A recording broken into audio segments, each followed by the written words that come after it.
Revelation is what we revel in during a full moon. So we plant the seed at the new moon, and something is revealed, something flowers at the full moon. So happy full moon in Aries.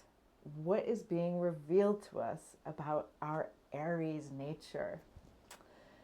When I work with a client, or when I'm trying to, really harness the powers of what's going on in the astrology for how I can become more of who I want to be or who I'm destined to become, I often think of the zodiac as this path and, circle of development, or even spiral of development. So in Aries, we can picture, this birth of the human being, the spark in each one of us, this flame, this divine flame that animates us.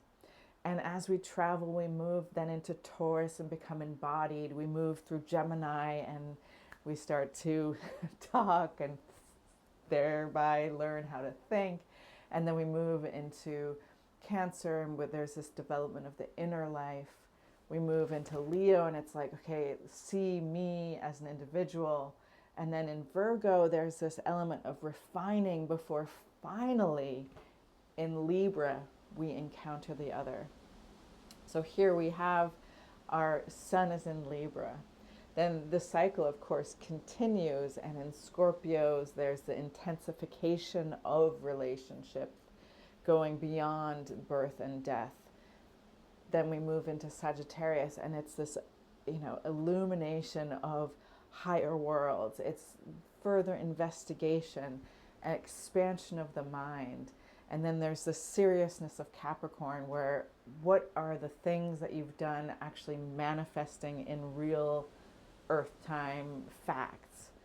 Then there is, this time in Aquarius where this individuation process has made you so unique that by the time we get to Pisces, we are ready and we are spiritualized, ready to return to the all.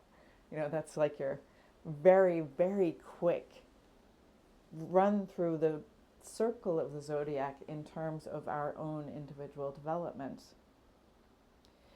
And this full moon is illuminating the sun moving from Libra to the moon being in Aries. It's illuminating some element of this spark in each one of us, this beautiful, fiery, urge to go out and be ourselves.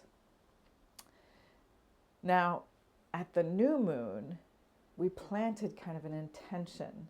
Maybe you were with me, maybe you had your own specific variation of it, but the intention of becoming more ourselves, one of the ways that we want to look inward is by refining and being honest with ourselves so we can work with our shadows and actually clear the channels between who we are in our, flawed self and who we want to become as our divine expression of self. And so this work of working with your shadows, hopefully for you, has revealed something about what you're willing to fight for, what you're willing to take a stand for, what you are now actually asked to protect and be responsible for. This archetype of warrior is very much connected to Aries, and we're not any longer in a time where we're being asked to go and be a warrior and cut a whatever. I was going to be violent. We're not being asked to do this. We know this. We know in our gut that violence is not the answer, and war is a thing that really belongs in our past, even if there are so many power-hungry forces that are trying to urge us into war after war. So what then, as a peacemaker, am I supposed to be a warrior for? How am I supposed to fight if not with the sword? And the real fight actually happens inside of us, actually happens within, what do we stand for?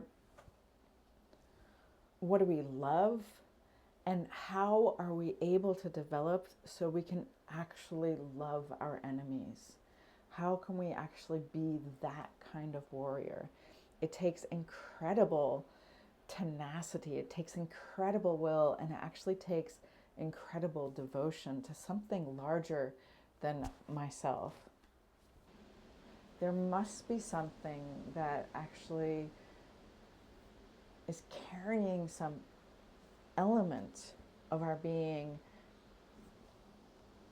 that already knows a future where we won't be at war and we won't have this compulsion to fight. The only fight we'll have is how can we be more kind? How can we be more loving? How can we be more our divine selves rather than our animal selves? So happy full moon in Aries, and so much love.